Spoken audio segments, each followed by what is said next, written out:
गुरु ब्रह्म महिमा अलेख, परम ब्रह्म महिमा अलेख, शून्य ब्रह्म महिमा अलेख। प्रभु विश्व ब्रह्मांड विश्व जगत विश्व शांति विश्व जगत रक्षा करंतु। जगत भगत जन मानकर हारिवारी सत्य बुझावणा करंतु। माने हमर कहबार उद्देश्य है कौन,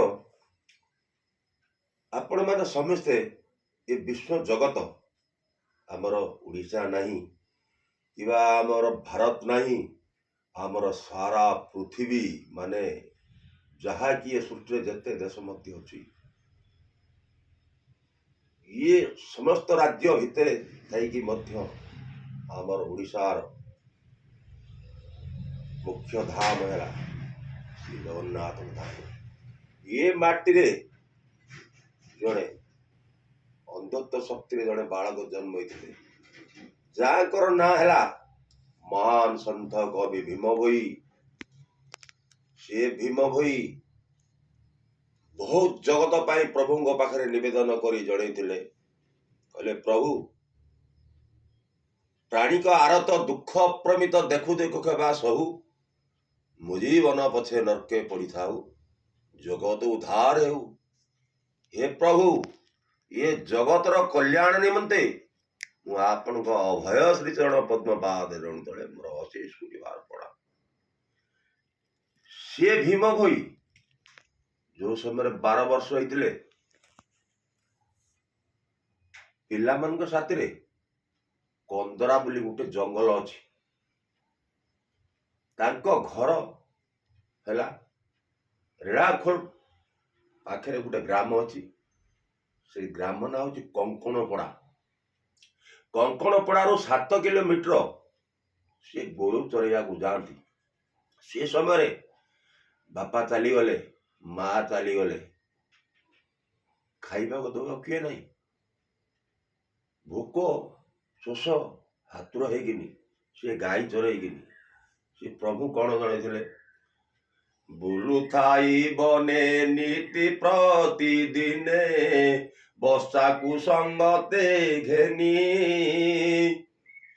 क्षुदा तृषा कले जीवन विकले पिउथा हे झर पानी हे श्री गुरु पिउथा हे झर पानी आकाश को चाही मोहन रे भाई करुथाए 5 हेज बेल होई नाही जीवी मु पड़ाई न मिलिबो पानी पेज हे श्री गुरु न मिलिबो पानी पेज खाइबा को अन्न पिंधिबा को वस्त्र सुस्ते न मिलई किछि अधम जीव को हीन पामर को केते दिने दया अच्छी हे महिमा केते दिने दया अच्छी। से महान पुरुष भीम भोई ये संताप ये कष्ट ये हाहाकार रे पड़ी से प्रभु पाखे आवेदन निकटर जनाण कर प्रभु मुजीवन पछे नरके पड़ी थाऊ जगत उद्धार हो। से सन्थ कवि भीम 7 वर्ष समय रे कंदरा जंगल रे गाई चरो चरो दिने कुआं पड़गले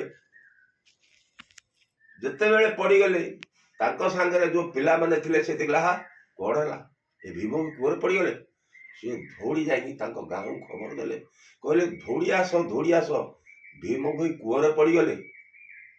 ये ग्राम लोक जिते बेले भीम भोई की जाती से अंधकार कूप भितर बाहर करने से अंधकार कूप भितर थी भीम भोई कहले अरे तुमे किए तुमे कौटिक आसिच अथवा कई आसिच किंतु से लोक मैंने कहले हे भीम तुमे कुआं पड़गल आम आसीचु तुमको ये कूप भितर उद्धार कर जिते बेले से लोक मैंने एक कहते से ही कूप भितर थाए कि पुरुष सन्त कवि भीम भोई उत्तर दौरान अरे तुम्हें कौन मत कुआं पकईच तुम्हें तो कुआं पकना तुम्हें कहीं मत बाहर कर मत जी ये कुआं पकई से आसिक बाहर करेंगे तुम्हें पड़ा तेणुक से लोक मैंने पड़े ତିନି ଦିନ ତିନି ରାତି ସେ ଅନ୍ଧ ଭୀମ ଭୋଇ କୂଅରେ ପଡ଼ି ରହିଲେ। ଶୂନ୍ୟ ପ୍ରଭୁଙ୍କର ମହିମା ସ୍ୱାମୀଙ୍କର ଆସନ ଟଳମଳ ହେଲା। ସେ ପ୍ରଭୁ ମହାଶୂନ୍ୟରୁ ଉଦ୍ଧ ହେଲେ, ଆସିକି କୂଅ ପାଖରେ କହିଲେ, ଯୋଉ ବେତୁଟାକୁ ଧରିଥିଲେ ସେ ବେତୁଟାକୁ ପକେଇଦେଲେ। କହିଲେ, ହେ ଭୀମ, ଏ ବେତୁଟାକୁ ଧରି ବାହାରି ଆସ। ସେ କହିଲେ, ଆପଣ କିଏ ଆସିଛନ୍ତି? ଆପଣଙ୍କର ପରିଚୟ ମତେ ଦିଅନ୍ତୁ। ସେଠୁ ପ୍ରବୁଦ୍ଧ ଗୁରୁ ମହିମା ସ୍ୱାମୀ କହିଲେ, ତୁମେ ପରା କହିଲ ଯିଏ ଏ କୂଅରେ ପକେଇଛନ୍ତି ସେଇ ମତେ ବାହାର କରିବେ। ଆମେ ପରା ସେଇ ପ୍ରବୁଦ୍ଧ ମହିମା ଗୋସାଇଁ, ଆମେ ଆସିଛୁ ବାହାର କରିବା ପାଇଁ।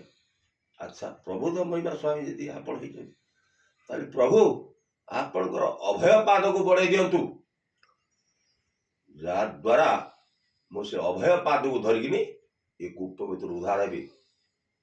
ସ୍ୱାମୀ ଅଭୟ ପାଦକୁ ବଢେଇ ଦେଲେ। ଯେତେବେଳେ ଅଭୟ ପାଦକୁ ଭୀମ ଭୋଇ ଧରି ଦିଅନ୍ତି, ତାଙ୍କର ଚକ୍ଷୁ ଖୋଲିଗଲା।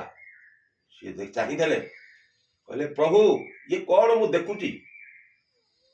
ହେ ପ୍ରଭୁ ନିଶ୍ଚୟ ବୋଲିକିନି ସେ ପାଦକୁ ଧରିକିନି ସେ କୂଅ ଭିତରେ ବୋଲିଲେ, ବନ୍ଦନା ପାଦ ପଦ୍ମକୁ ଧ୍ୟାଇ ଅରୂପାନନ୍ଦକୁ, ଧ୍ୟାଇ ସ୍ୱାମୀ ପୟରକୁ, ବନ୍ଦନା ପାଦ ପଦ୍ମକୁ, ନଖ କୋଣେ ସୋରାସୁରୀ ମାଳ ମାଳ ଛନ୍ତି ପୁରୀ, ଅନନ୍ତ ବାସୁକି ଶିରେ ବହିଛି ମକରନ୍ଦକୁ, ବନ୍ଦନା ପାଦ ପଦ୍ମକୁ। ମାନେ ଭୀମ ଭୋଇ ଦେଖିଲେ ତାଙ୍କ ନଖ କୋଣରେ ସବୁ 33 କୋଟି ଦେବାଦେବୀ ମାନେ ମାଳ ମାଳ ହେଇକି ଢୋଳିଛନ୍ତି। ଏ ଅନନ୍ତ ବାସୁକି ଇଏ ସୃଷ୍ଟିକି ଧରିଛି। ଏ ପ୍ରଭୁ ମୁଁ କଣ କରିବି, ମତେ ଆପଣ ଉଦ୍ଧାର କରନ୍ତୁ।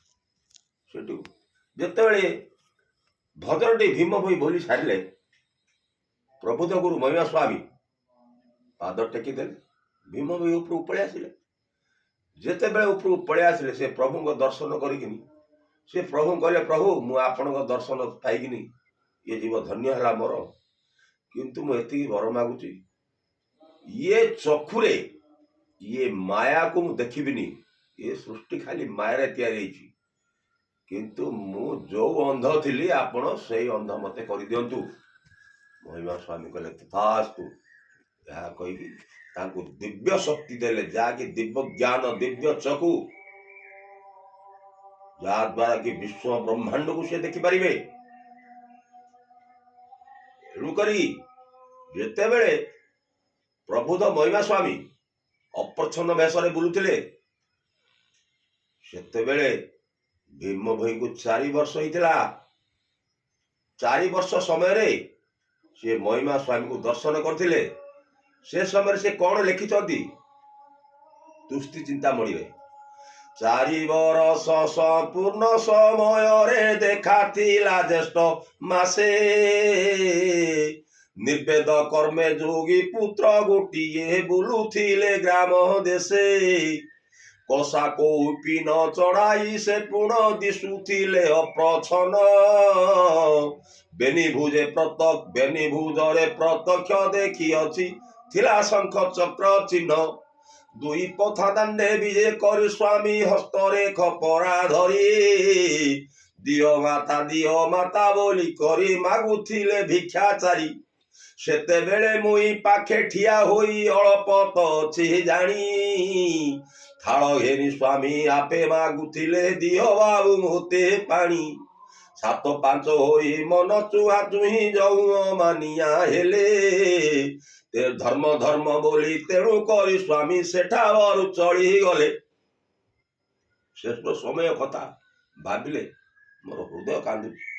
କଣ କରିବି, କି ପ୍ରକାରେ ମୁଁ ଏ ଜୀବ ମୁଖ୍ୟ କରିବି।